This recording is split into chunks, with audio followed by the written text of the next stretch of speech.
भारत ने खुद ही bullet train बनाने की शुरुआत क्या कर दी। अब तो जापान की कंपनियां भी भारत से बुलेट ट्रेन के प्रोजेक्ट लेने के लिए हाथ फैला रही है। दरअसल हाल ही में भारत के रेल मिनिस्टर अश्विनी वैष्णव ने खुद भारत में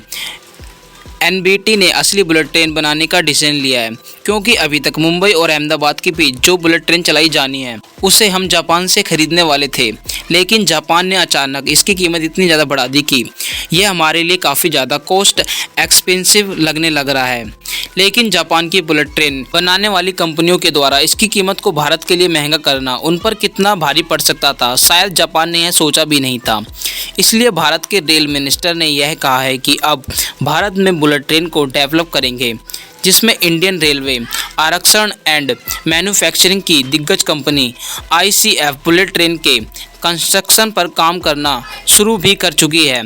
और जब जापान की कंपनियों को लगा कि भारत खुद बुलेट ट्रेन के लिए प्रोजेक्ट पर काम करने लगी है, तो जो नई बुलेट ट्रेन और अन्य रेलवे प्रोजेक्ट की शुरुआत भारत में की जा रही है, जापानी कंपनियां खुद काम करने के लिए भारत के सामने हाथ फैला रही हैं, क्योंकि अब जापान की बुलेट ट्रेन बनाने वाली कंपनियों को इस बात का डर सताने लगा है कि भारत में अन्य रेलवे प्रोजेक्ट में चीन की मदद ना ले और यदि हम ऐसा करते हैं तो बुलेट ट्रेन को बहुत ही जल्दी और कम इन्वेस्टमेंट में दोबारा कर सकते हैं, लेकिन हम सिक्योरिटी पर्पस के कारण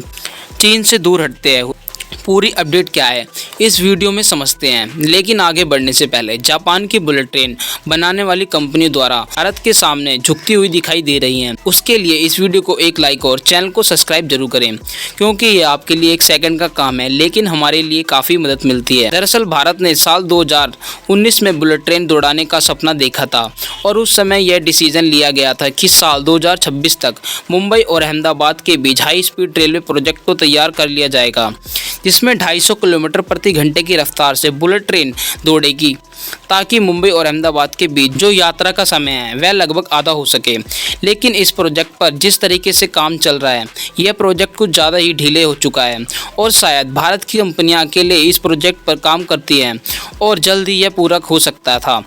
लेकिन हमारे पास बुलेट ट्रेन बनाने की टेक्नोलॉजी न होने के कारण हमने इसमें जापान की मदद ली, जिसमें मुंबई और अहमदाबाद के बीच जो बुलेट ट्रेन के लिए कॉरिडोर बनाया जा रहा था, इसमें पूरी तरीके से जापान की टेक्नोलॉजी का इस्तेमाल किया जा रहा है। लेकिन फ़र्क इतना है कि जापान की टेक्नोलॉजी ज़रूर इस्तेमाल हो रही है, लेकिन इसमें काम भारत की कंपनियां ही कर रही हैं और बुलेट ट्रेन के लिए जो इन्वेस्टमेंट है वह भी भारत की तरफ से की जा रही है। यानी कि एक तरीके से देखा जाए तो यह एक हाई रेल प्रोजेक्ट है, जिसमें भारत की आईसीएफ और जापानी कंपनियां मिलकर इस हाईवे स्पीड रेल कॉरिडोर का सेटअप कर रही हैं। अच्छी बात यह है कि इसका लगभग 80% काम पूरा हो चुका है और मुंबई और अहमदाबाद के इस रूट पर जिस बुलेट ट्रेन को चलाया जाएगा उसकी स्पीड लगभग 250 किलोमीटर प्रति घंटे की रफ्तार से होने वाली है। लेकिन जापानी कंपनियां भारत की मजबूरी का फ़ायदा उठाकर इसके लिए कुछ ज़्यादा ही कीमत वसूलने की कोशिश कर रही हैं और जापान की बुलेट ट्रेन बनाने वाली कंपनियां हिताची और कावासाकी का कहना है कि एक बुलेट ट्रेन के लिए इंडियन रेलवे से 407 करोड़ रुपए लेंगे,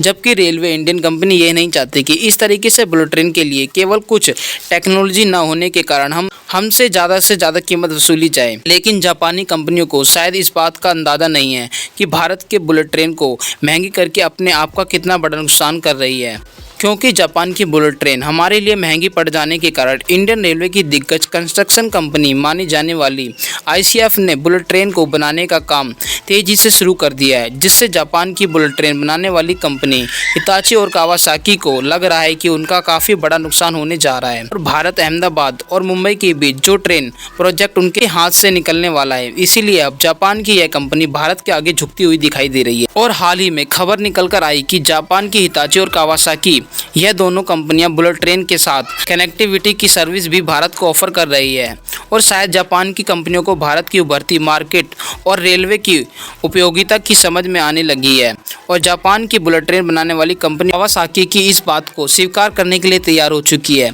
भारत की ज़रूरत की सभी मॉडिफिकेशन खुद करेगी और रेलवे प्रोजेक्ट में भारत एक बहुत बड़ा मार्केट बनने जा रहा है, जिसमें जापान की यह कंपनियां अहम भूमिका निभा सकती हैं। आपको बता दें कि मुंबई और अहमदाबाद के बीच स्पीड रेलवे प्रोजेक्ट लगभग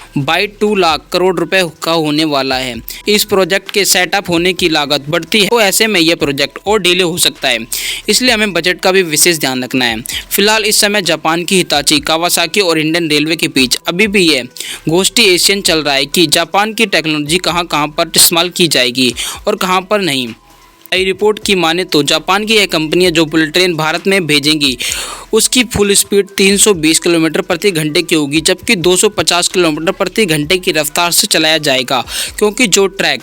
कॉरिडोर बनाया जा रहा है इसकी कैपेसिटी 250 किलोमीटर प्रति घंटे की रफ्तार से रखी गई है। और यदि ना क्वेश्चन फाइनल होती है तो सबसे पहले जापान से भारत ने 18 बुलेट ट्रेन को मंगाने की बातचीत चल रही है और इन सभी ट्रेन की हाई स्पीड कैपेसिटी होगी वह 320 किलोमीटर प्रति घंटे रफ्तार से होने वाली है। इससे यह फ़ायदा होगा कि यदि हम फ्यूचर में चाहें तो अन्य हाई स्पीड वाली कॉरिडोर होंगे उन पर इन्हीं बुलेट ट्रेन को 320 किलोमीटर प्रति घंटे की रफ्तार से चलाया जा सकता है। और जापानी ट्रेन मैन्युफैक्चर ऐसा करने के लिए इसलिए तैयार हो चुकी है क्योंकि इंडियन रेलवे की जो पैसेंजर है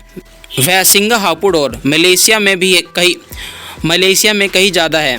और भारत के दौर सिंगापुर और मलेशिया में रेलवे से रिलेटेड कई इंफ्रास्ट्रक्चर डेवलपमेंट प्रोजेक्ट भारत के द्वारा पूरे किए गए हैं। और आपको मालूम हो तो भारत के द्वारा रेलवे कंपोनेंट भी इन दोनों देशों से एक्सपोर्ट किए जाते हैं और इस समय भी भारत के साथ साथ सिंगापुर और मलेशिया में रेलवे की बुनियादी ढांचे को बढ़ाया जा रहा है। और जापान की बुलेट ट्रेन मैन्युफैक्चर करने वाली इन दोनों देशों की नज़र इसी पर टिकी हुई है कि जापान और इसी की होड़ जापान की यह कंपनी मुंबई और अहमदाबाद के बीच हाई स्पीड रेलवे प्रोजेक्ट को छोड़ाना नहीं चाहती। और आपको जानकर हैरानी हो सकती है कि भारत के द्वारा हर साल 20,000 करोड़ रुपए रेलवे कंपोनेंट दूसरे देशों एक्सपोर्ट किए जाते हैं, जिसके खातिर सिंगापुर और मलेशिया भी एक बहुत बड़े इम्पोर्टेंट बने हुए हैं। यानी कि देखा जाए तो भारत की जो रेलवे के मामले में इन दोनों देशों की पहुँच है कई ज़्यादा। और ऐसे में जापान को यदि इन दोनों देशों में रेलवे के मामले में पैर पसारना है तो भारत के साथ रेलवे प्रोजेक्ट में